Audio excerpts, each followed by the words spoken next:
The morning sunlight streamed through the floor-to-ceiling windows of my downtown apartment, glinting off the silver cuff of my watch. I smoothed the silk blouse over my shoulders, feeling the soft fabric cling in all the right places. My phone buzzed on the glass coffee table, vibrating against a mug of half-drunk coffee. I glanced down, a text from Dad. My chest tightened. I hadn't heard from him in months, not since the wedding fiasco.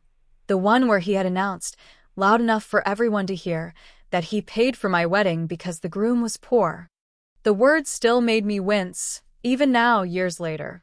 Pride had forced me to smile that day, but the truth, buried deep, was bitter. I tried to steady my hands as I opened the message. It was casual, almost mocking.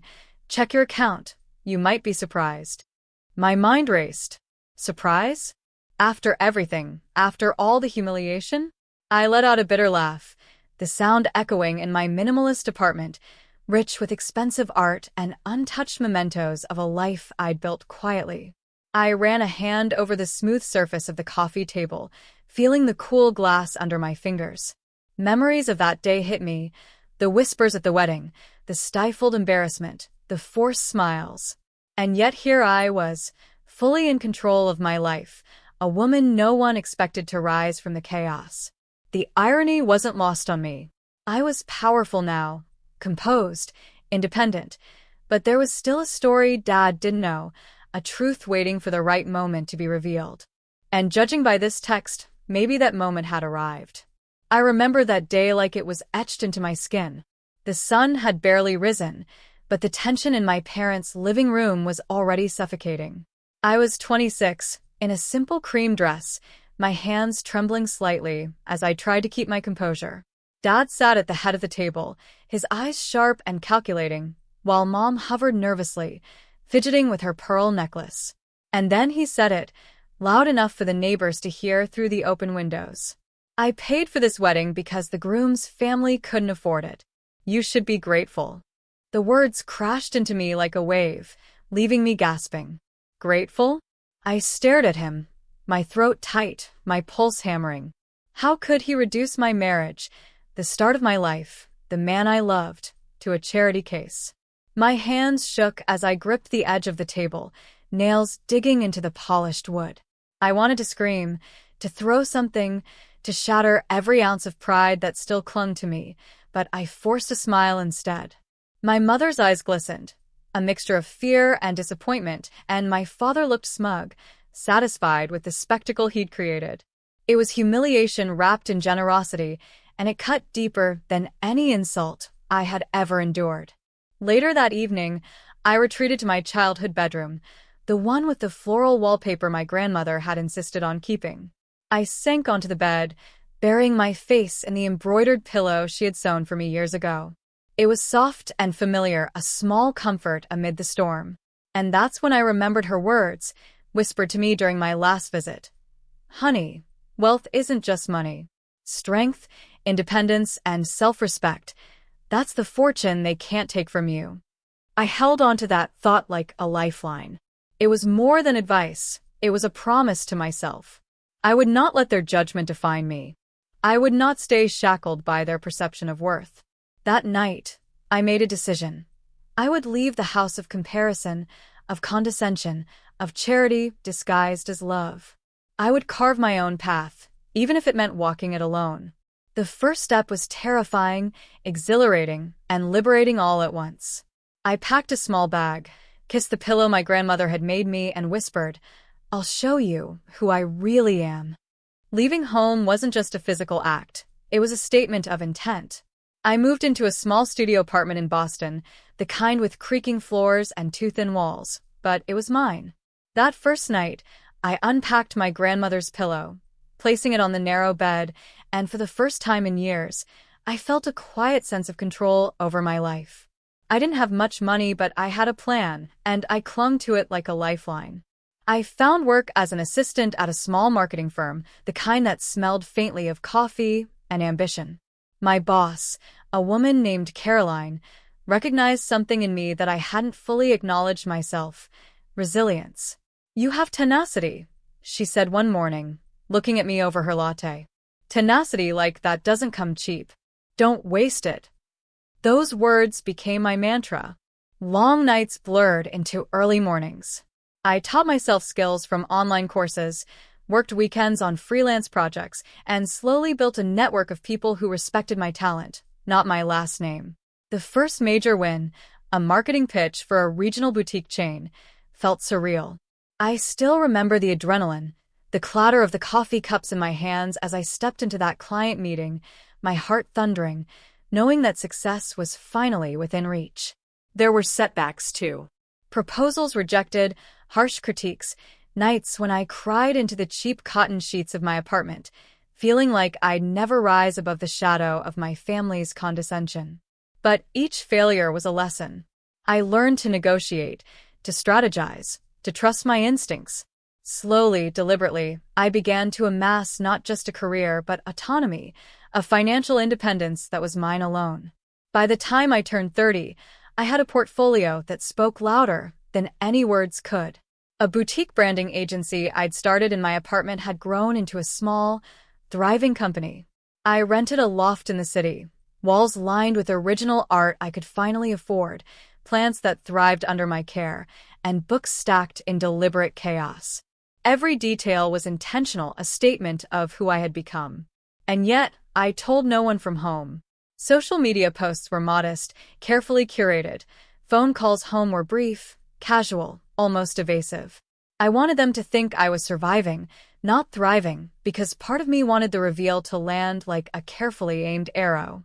The day I would finally confront the hypocrisy, the entitlement, the generosity disguised as control, they wouldn't see the struggling daughter. They would see me fully realized. Even as I built my empire, I carried my grandmother's words in my heart. Strength, independence, self-respect. That's the fortune they can't take from you. Every project completed, every deal closed, every quiet triumph was a tribute to that advice. The woman I was becoming wasn't just successful, she was untouchable, unbound by expectations, and ready for the moment she would finally rewrite her story. The invitation came unexpectedly. Dad had texted me, insisting I join the family for a casual get-together. There was that familiar undertone, one of expectation, of condescension, a subtle reminder of the wedding fiasco. I smiled to myself, straightened my blazer, and reminded my assistant to schedule the call back to my team. Nothing was going to ruin today. When I arrived, the house smelled the same: polished wood, cinnamon from the kitchen, that faint lavender air freshener Mom had always insisted on. But this time, I wasn't a 26-year-old girl hoping to be noticed. I was a woman who had built her world from scratch. I stepped into the living room, where Dad lounged in his leather chair, the same smug expression, Mom perched on the couch fidgeting nervously, and my younger sister whispering under her breath. They didn't recognize me at first. The tailored blazer, the sleek hairstyle, the subtle but unmistakable air of authority, it was different from the slightly awkward, unsure girl they remembered. I let them take it in. I wanted them to see the transformation before the words ever left my lips. I walked toward the coffee table, eyes catching the familiar family heirlooms, now juxtaposed against my confident stance. The silence was almost tangible, heavy with anticipation. Finally, I spoke, my voice calm, smooth, yet carrying a weight they couldn't ignore. I know what you all thought about me at my wedding. Dad, you made it very clear that you paid for it because of financial necessity on his side. Dad opened his mouth, probably ready to reassert control, but I raised a hand, stopping him. I pulled out my phone, swiped a few times, and held it up for them to see. Bank statements, transaction records, documented investments, the truth glaringly obvious. The Groom's family was financially sound, more than capable of covering the wedding. I let the silence stretch. I watched Dad's face blanch, his mouth twitching as he processed the revelation. Mom's hand flew to her chest, eyes wide with disbelief. Even my sister, who had always admired me quietly, looked shocked, though there was a hint of vindication in her gaze. I didn't need charity, Dad. I continued, my voice steady. I needed respect, and I've built a life where I stand on my own, one you never imagined I could create. I gestured around the room, The subtle elegance of the loft I now owned, the abstract paintings that reflected years of painstaking choices, the carefully curated books and awards I had accumulated. Each object told a story of effort, of perseverance, of a woman refusing to be defined by others. Dad shifted uncomfortably in his chair, finally muttering, "I didn't realize," but the words were hollow. I let them linger in the air, heavy with everything unspoken over the years, the dismissal, the condescension, the humiliation. "This isn't about money," I said softly but firmly, letting each word sink in. "It's about accountability, honesty, and the respect I've always deserved. I built this life without waiting for approval, and I expect the same truth from all of you moving forward." I could see it in their eyes now. Shame, guilt, amazement. The illusion of control they had wielded for years was gone, replaced by undeniable reality. For the first time, they weren't seeing me through their lens. They were seeing me exactly as I was: powerful, independent, untouchable. I let the room breathe for a moment, letting the weight of my revelation settle like a quiet storm. They were stunned, frozen in a mix of disbelief and shame. And for the first time, I had the upper hand. I could feel it, a steady hum of power pulsing through me.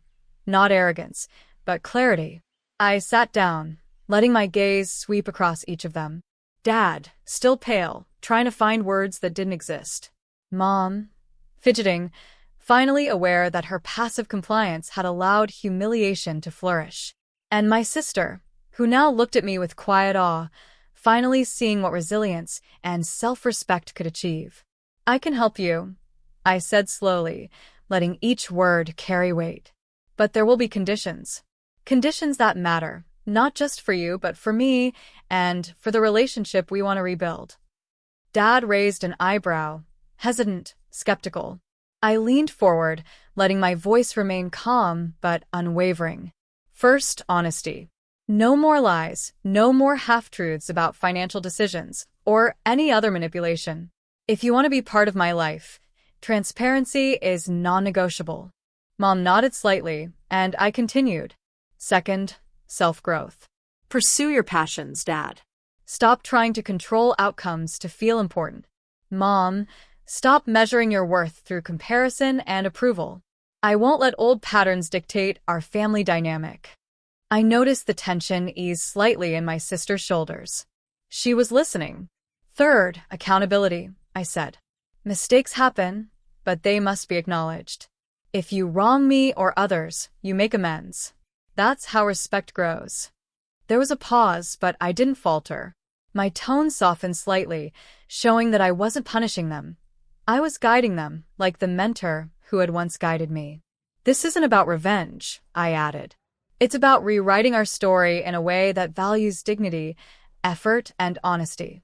If you're willing, we can move forward together. But only if these conditions are met." I watched Dad's shoulders slump, a subtle shift in attitude I hadn't seen in years.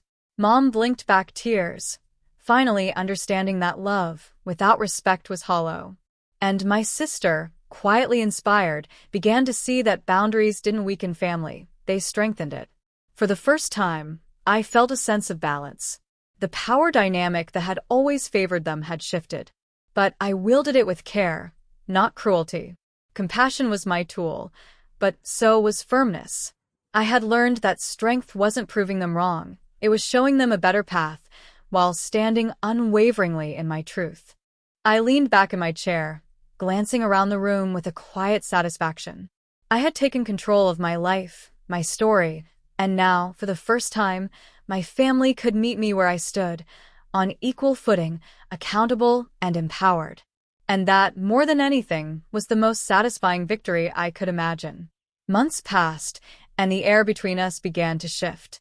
Dad started volunteering at a community project he had always dismissed, learning to value contribution over control. Mom enrolled in a creative writing class, finally exploring her voice instead of measuring herself against others. Even my sister, emboldened by my example, pursued an internship she'd long dreamed of but had been too hesitant to chase. Change was slow, tentative, but unmistakably real. I watched them grow with a quiet pride that surprised me. There was no gloating, no lingering bitterness, just a calm satisfaction that came from knowing the truth had set the foundation for something better. The awkward tension that had once defined every interaction was replaced by mutual respect. I could laugh again at family gatherings without feeling the sting of the past, knowing that they were seeing me, not the version they had assumed, not the one they had underestimated. Late one evening, I found myself in my loft, tracing my fingers over the embroidery of my grandmother's pillow. The one that had been with me through every sleepless night, every early morning, every victory that felt impossibly far away. I smiled softly, remembering her words. Strength, independence, self-respect, that's the fortune they can't take from you. It had been my guide, my anchor, my quiet rebellion against a world that tried to define me by others' expectations. Now, looking around the space I had built, I felt the full weight of those words. They weren't just advice anymore. They were reality. Every choice I'd made, every risk I'd taken, every sleepless night, and stubborn refusal to settle, had culminated in this life.